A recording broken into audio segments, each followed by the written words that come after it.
Hi friends, இன்றைக்கி நம்ம புஞ்சைப்புகளூரில் டேமுக்கு வேலை பரபரப்பாக நடந்துட்டுருக்குதுங்க.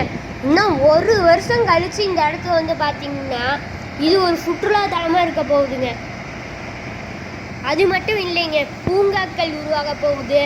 செயற்கை நீர்வீழ்ச்சிங்க, என்னால் நம்பவே முடியல. செயற்கையாக நீர்வீழ்ச்சியில் செய்ய போகிறாங்க.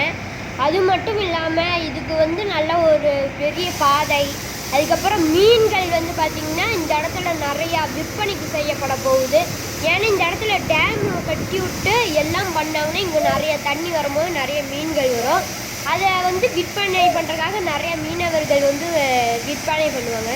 என் வாழ்க்கையிலே வந்து பார்க்காத இயந்திரங்களை நான் இன்றைக்கி தாங்க நான் பார்த்துருக்கேன். நிறையா வேலை நடந்துட்டுருக்குதுங்க. இங்கே பாருங்கள், நீங்களே பாருங்கள், வீடியோவில் பார்த்துட்டு இருக்கிறீங்க. எத்தனையோ வேலையாட்கள் வேலை செஞ்சுட்டு இருக்கிறாங்க டேமுக்கு மேலே. பார்த்தீங்களாங்க, பாருங்கள், எல்லா கம்பிலாம் வச்சுருக்காங்க. நிறைய வண்டிகளில் வேலை செஞ்சிட்ருக்குது. என் வாழ்க்கையிலே வந்து நான் இந்த மாதிரி இயந்திரங்களை பார்த்ததே இல்லை. இன்றைக்கி நான் பார்த்துருக்கேங்க. பாருங்கள் எவ்வளோ நல்லா இருக்குதுன்னு நீங்கள் வீடியோவில் பாருங்கள். நமக்காக இல்லைனாலும் இங்கே கஷ்டப்பட்டு வேலை செய்கிற இந்த உழைப்பாளிகளுக்காக நீங்கள் லைக் அண்ட் சப்ஸ்கிரைப் பண்ணுங்கள். பாருங்களேன், நிறையா இயந்திரங்கள் வேலை செஞ்சுட்டு இருக்குதுங்க. நிறையா ராரிங்க. இந்த இடத்துல ஒரு காலத்தில் வந்து தண்ணியாக இருந்துச்சுங்க.